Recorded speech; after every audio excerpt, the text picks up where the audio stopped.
Subscribe करके bell icon पे जरूर क्लिक करें। जज़ाकल्लाह। पर्चियाँ रह गई हैं, दीन हक की अलामत है कि इसको छुपाया ना जाए, इस तरह लोगों को लाने की जरूरत बाद में मुझे कंपनी की जरूरत हो गया।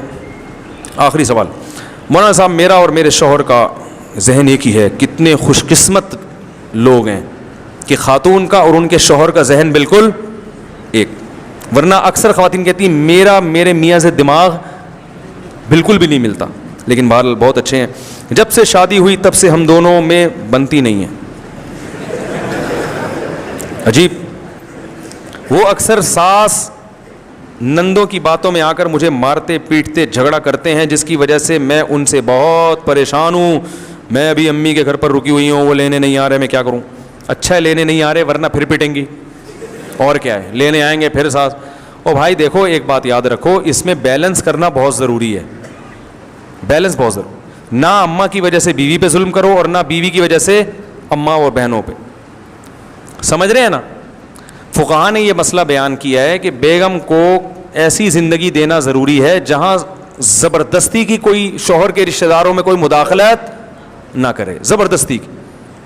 ठीक है, जब जॉइंट फैमिली में रहते हैं तो सबके ज़िम्मे घर के काम हैं, उसमें बहू ये कहे कि मेरे ज़िम्मे काम नहीं है, मैं नहीं, तो ये गलत है। जब सब इकट्ठे रहते हैं, देखो तबलीग में सब जाते हैं तो कोई आलू लेने जाता है, कोई टमाटर लेने गया हुआ है, कोई गोश्त लेने गया हुआ है, और कोई चूल्हा जला रहे हैं, ऐसा ही होता है ना।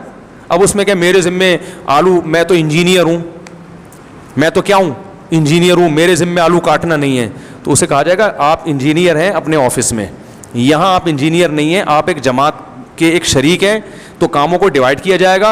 आप कहें नहीं मैं इंजीनियर नहीं हूँ, तो आपको ठीक है, फिर मैं भी कोई बावर्ची नहीं हूँ, ठीक है ना? तो इसी तरह याद रखो, ये जो ख़वातीन कहती हैं हम घर के कामकाज नहीं करेंगे, हमने इतनी एजुकेशन इसलिए थोड़ी हासिल की थी कि हम घर के कामकाज करें। भाई जब घर में रहेंगे तो सबको मिल बांट के काम, या तो इतने मालदार हों कि नौकरानियाँ रखी हुई हैं तो फिर तो एक अलग बात है, लेकिन नॉर्मल घरों में ऐसा होता है कि मासी भी घर में आती है लेकिन फिर भी काम करने पड़ते हैं, तो इज्तिमाई कामों में हाथ बढ़ाना पड़ेगा। लेकिन अगर नंदे और सास मुसल्लत हो गई हैं बहू के ऊपर, उससे जीने का हक ही छीन लिया, जैसे कि बहुत से घरों में होता है कि बिल्कुल ही उसकी ज़िंदगी अजाब बना दी है, तो फिर शौहर पर लाजिम है कि वो बीवी को वालिदैन से अलग घर लेके दे। समझ रहे हो? आजकल लोग इस मसले पर अमल नहीं, रहना जॉइंट फैमिली में के जो फ़ायदे हैं वो अलग रहने में नहीं है। लेकिन अगर ऐसा जुल्म हो रहा है तो आपको चाहिए आप इंसाफ से फ़ैसला करें कि आपकी माएँ और बहनें आपकी बेगम पे ज़्यादती तो नहीं कर रही। अगर कर रही हैं तो बिला वजह माँ और बहन का साथ मत दो, बल्कि अपनी बेगम को अलग कर दो। और ये याद रखो, जब इस तरह के झगड़े शुरू हो जाते हैं, इनको हल करना अक्सर किसी के बस में नहीं होता।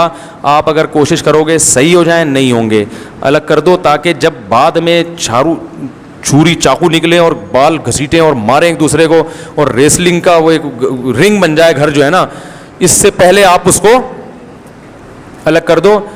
ठीक है ना? अलग घर लेके दे दो। अम्मा से बोलो अम्मा मैं हूँ आपका बेटा, रोज़ाना आऊँगा और ये भी हफ्ते में एक दिन आपके पास चक्कर लगाएगी, और जब आपको टेंशन हो आप हमारे घर में आ जाएं, और ये टेंशन मेरी बेगम पे यानी ये तो मैं मजाक कर रहा हूँ, यानी जब बाज़ दफ़ा ऐसे भी होता है, ठीक है ना, यानी आप मेरे घर में आ जाएं, मैं आपकी टेंशन इंशाल्लाह ख़त्म कर दूँगा। तो ये एक हंसी खुशी फिर ज़िंदगी फिर भी नहीं गुजरेगी। वैसे तो बता दूँ मैं, कुछ ना कुछ टेंशन है तो फिर भी चलती रहेंगी, तो कंप्रोमाइज़ करना पड़ता है। सारे ये दुनिया पर जन्नत नहीं बन जाएगी अगर सारे मज़े यहाँ उड़ाने। लेकिन जुल्म नहीं करो भाई, अपनी बहनों और माओं की वजह से बीवी पे जुल्म ना करो, और माँ के साथ भी बदतमीज़ी ना करो।